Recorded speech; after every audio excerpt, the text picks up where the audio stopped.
This is lemon water with strawberries, just in case you're curious. It's very good. I'm trying to detox. So I just dropped a new YouTube video featuring one of my poems. Normally I talk about music, but this time I'm switching it up a little bit and gonna put some of my poetry on here. It was called The Breakup. I wanted this video to kind of explain, go behind the poem. Um, so just starting off initially, The Breakup is about a breakup.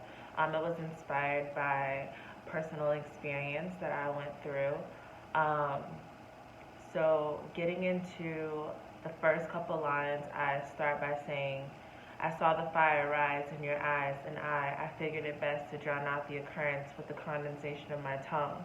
So in that moment, I am acknowledging that I saw the red flags, I saw the warning signs, and I made a conscious effort. I made a choice to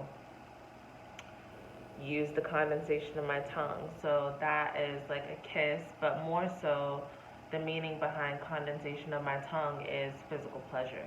Um, Going to the next line after that, I say maybe the consistency of my lust, which is exerting my physical, sexual energy into the relationship, doing it more intentionally and more forcibly, not raping. I wasn't raping him, I promise. But maybe if I could sex the problem away, it would go away. And I was wrong. The problem does not go away when you try to overtly use sex to handle your problems. It just dilutes it and it resurfaces, basically. And I would encourage anyone going through anything, communication is definitely the number one thing that could potentially save something that is dying. But I did not choose communication, I chose sex. So that's just me being honest. Um, Going down further into the poem, I say, I washed away my knowing to soak in an illusion.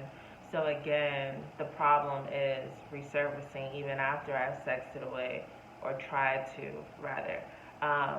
And I am now in denial, and I am choosing to do away with everything that I know and tell myself a lie. Like, this is not happening. Like, we are not losing our shit right now. Like, we are still together. Like, we're gonna be together. Like, this is what I want. This is what you want. So, of course, we're gonna make it work.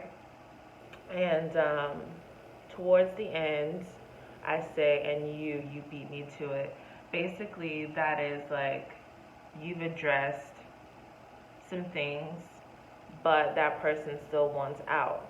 And they do get out, and they do that by breaking up with you. And whether you wanted it to be that way or not, you also realize, like I say, I, in the core of my inside, was just as unhappy as you were. I realized that I wouldn't have to sex this person like crazy. I wouldn't have to tell myself lies. I wouldn't have to hold on so tightly if this was the right situation. But a part of me gets a little beside myself, because it's like, you made that decision before I could make the decision. So it's kind of like a race. Like, who's going to get out of this alive type thing. And yeah, so that's what the breakup is about.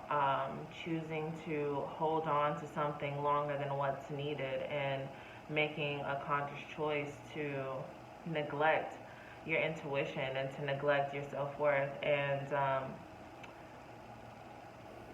writing this poem was therapy. I realized that I needed more self-love. It's not funny, but it's funny. But I needed more self-love. I needed more time to myself to take care of certain issues.